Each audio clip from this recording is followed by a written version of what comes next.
मारपीट व बदसलूकी करने से रोकने गई पुलिस पर लोगों ने किया हमला। थानाध्यक्ष को बनाया बंधक, छीने मोबाइल। जी हां, मधुबनी जिले के अरेर थाना क्षेत्र अंतर्गत डंगा पुवारी टोल में बीते मंगलवार की रात करीब 9 बजे के आसपास मारपीट व बदसलूकी करने से रोकने गई अरेर थाना पुलिस पर आरोपित समूह द्वारा हमला किए जाने का मामला सामने आया है। मंगलवार की रात को हुआ था कि स्कूल में बिनती कुमारी मुझसे बहस की और जब मैं घर पे आई एडमिट कार्ड रखी घर में और घर से जैसे ही मंदिर जाने के लिए निकली, मेरे घर पे कोई नहीं थी तो बिनती कुमारी मुझे एकदम खींच के ले गई। उसकी फैमिली, उसकी दादी, उसकी मम्मी और जितना टोल समाज का आदमी है, बहुत आदमी सब, मनीता की मम्मी सब मुझे एकदम से मारने लगी। मुझे बहुत मारी है, पूरा एकदम मेरा हाथ नहीं उठ रहा है, बहुत ज़्यादा दर्द चोट लगा है और मैं अकेले थी, इसलिए सब मिलके मुझे लगभग 20-25 आदमी से मुझे बहुत मारा गया। आपके साथ ऐसा क्यों किया वो लोग? ऐसा क्यों किया कि उस सबको मुझसे, हम लोगों से बहुत पुराना दुश्मनी था। हम लोग यहाँ पे जब से घर बनाया, झगड़ा नहीं था, मेन कारण झगड़ा था, ये झगड़ा नहीं था। ये बार ऐसे हम लोग के साथ बहुत बार हुआ है। हम लोग चुप रह रहे थे, हम लोग गांव समाज को बता रहे थे तो गांव समाज वाले आते थे, सब समझा बुझा देते थे। फिर हम लोग के साथ वैसे हो रहा है, 3 साल से हो रहा है, आज से नहीं 3 साल से हो रहा है। आप बोलिए। बोलो। एक दिन पहले मनीता, दीपाली मेरी दोस्त है, दीपाली कुमारी, और हम लोग ऑटो में आ रहे थे। मनीता लोग बहुत हल्ला कर रही थी पीछे में बैठ के, तो मेरी दोस्त दीपाली बोली कि तुम लोग हल्ला मत करो, मेरा सर दर्द कर रहा है। और इसी पे थोड़ा बहस हुआ। फिर कल मनीता लोग कलवाही से ऑटो से उतर के, 3 लड़की थी वो लोग, और रोते रोते घर तक आए। फिर उसका भाई और 3 लड़का और था, जो पुलवा पे हम लोग का गाड़ी घेर लिया और वहाँ तक मैटर क्लोज हो गया। फिर अगले दिन स्कूल जब मैं गई, मेरी दोस्त लोग पूछ रही थी कि कल क्या हुआ, क्यों तुम लोग का गाड़ी घेरा गया पुलवा पे। तो फिर मैं उसको बता ही रही थी तो बिनती कुमारी आई, मेरे क्लास में ही, वो भी एग्ज़ाम देती थी, बोली कि तू घर पे चल, तुझे मैं तोड़ दूंगी। बस इतना ही मैटर था। वहाँ पे भी मेरे साथ ये लोग बहुत की, तो मेरी दोस्त लोग, इसके प्रूफ भी है, मेरा एग्ज़ाम हॉल में भी ये लोग मेरा बुरा हाल कर दी थी। फिर जैसे ही शाम में आई, एडमिट कार्ड रखी और निकली घर से, तो बिनती कुमारी मुझे एकदम पकड़ के खींच के ले गई और मुझे उसकी फैमिली, टोल समाज का आदमी सब मारी मुझे 20-25 आदमी से मुझे मारी। और जब मैं गई अपनी बहन लोगों को बुलाने, मेरी बहन, मेरी मम्मी और मेरी दोस्त जब दीपाली आई, तो हम चारों को सब मिलके मारा। और उसके बाद कौन घेरा था? राहुल कामत। कौन है राहुल कामत? मनीता कामत का भाई है।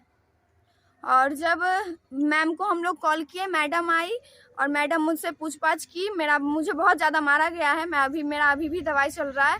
और जब मुझे मारा गया और मैडम आई, तो मैडम जैसे ही राहुल को पकड़ी तो मैडम को सब मारने लगा, गाड़ी वाड़ी तोड़ दिया, मैडम को बंदी बना लिया गया, मैडम को भी बहुत मारा है।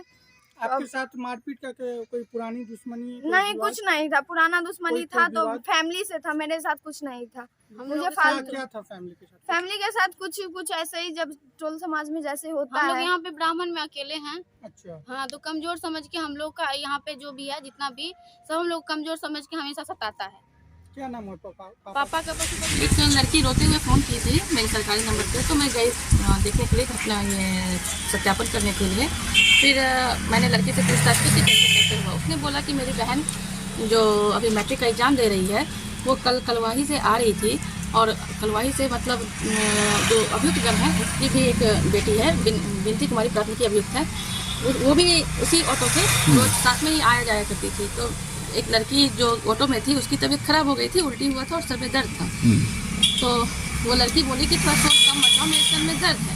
इसी क्रम में सारे बच्चों में झगड़ा हो गया और झगड़ा होने के बाद ये लोग घर आए और घर आने के बाद अपनी फैमिली को बताए। फिर अगले दिन वो लोग साथ में एग्ज़ाम देने गए, तो जो दूसरे पक्ष की लड़की थी, उसके भाई लोग रास्ते में वहीं से लौटते समय, जब ये एग्ज़ाम देकर लौट रही थी, तो उस लड़की के साथ बदतमीजी से रोक लिया। फिर उसका ऑटो रोकने की कोशिश किया। इसी बात को लेकर 2-3 दिन से इन लोगों में चल रहा था। उसके बाद कल शाम को मैं संध्या गस्ती में निकली हुई थी, अचानक से मुझे रोजी कुमारी नाम की लड़की का फ़ोन आया और उसने बताया कि मेरे घर में घुस के बहुत सारे लोग मारपीट कर रहे हैं, मेरी माँ और बहन को मार रहे हैं, मुझे भी मार रहे हैं। तो मैं ये घटना का सत्यापन करने के लिए घटनास्थल पर पहुँची और मैंने दोनों पक्षों का बात सुना। लेकिन पहला पक्ष का बात सुनते ही और फिर दूसरे पक्ष को मौका दिया मैंने, तो वो लोग बात नहीं किए और बोले कि आप लोग क्यों आए हैं। मतलब आप जब वहाँ पे पहुँची तो आपको ये कहा गया कि आप क्यों आए हैं? हाँ, क्यों आए हैं, किसके परमिशन से आए हैं, क्यों आए हैं आप। और उसके बाद जब लड़कियों से पूछा गया तो मैंने बताया ठीक है लड़की लड़की में झगड़ा हुआ कोई बात नहीं, लेकिन लड़कों ने घर में घुस के क्यों मारपीट की। तो वो सारे लोग उग्र हो गए। फिर जो लड़के उग्र थे उनमें से मैंने एक को गाड़ी में बैठने के लिए कहा। इसी बात पे वो और मैं गाड़ी बैठाई उसको। इसी बात पे पूरी 100 से ज़्यादा लोग और सब गाड़ी घेर दी और मेरे गाड़ी उसके बाद हम लोग को भी और उसके बाद मेरा मोबाइल जब मैं उन लोगों को समझाई कि ऐसा मत करो। बच्चों को बंधक बनाने का मामला आया था, मोबाइल भी शायद छीन लिया गया था, क्या वहाँ आप लोग गए जांच के? उसमें हम लोग गए थे थाना अध्यक्ष को घटना के दिन जानकारी मिली थी कि बच्ची के द्वारा फ़ोन किया गया था कि उनके साथ मारपीट कुछ गांव के लोगों के द्वारा किया जा रहा है। इसमें थाना अध्यक्ष ने अपने फोर्स के साथ तुरंत रिस्पॉन्ड किया, घटनास्थल पर गई। वहाँ पर जो एक्यूज पक्ष के लोग थे उनके द्वारा महिला थाना अध्यक्ष को जो वहीं पे कोचिंग संस्था वो चलाता है कि उसने उसे बंद कर दिया। उस पर तुरंत बड़ी पदाधिकारी के द्वारा कार्रवाई की गई। वहाँ पे फोर्स भेजा गया एक्स्ट्रा और उसमें जो अपराधी इसमें संलग्न थे उनकी गिरफ्तारी की गई है 4 लोगों की टोटल। और उसके अलावा अन्य गिरफ्तारी के लिए लगातार कोशिश की जा रही है। जो अभी मैंने पीओ पे विजिट किया था उसमें यह बात देखने से समझ में आया कि जो एक्यूज पक्ष है वो एक कोचिंग चलाता है और वो जो कोचिंग उसने बनाई है वो सरकारी ज़मीन पे नाला को भर करके अतिक्रमण करके बनाया गया है। मैं अभी लिख के लिखूँगा संबंधित सब डिविजनल मजिस्ट्रेट को, उसको जांच करा करके अतिक्रमणवाद करा के हम लोग उसको तो अतिक्रमण हटाने में भी कार्रवाई आगे करें।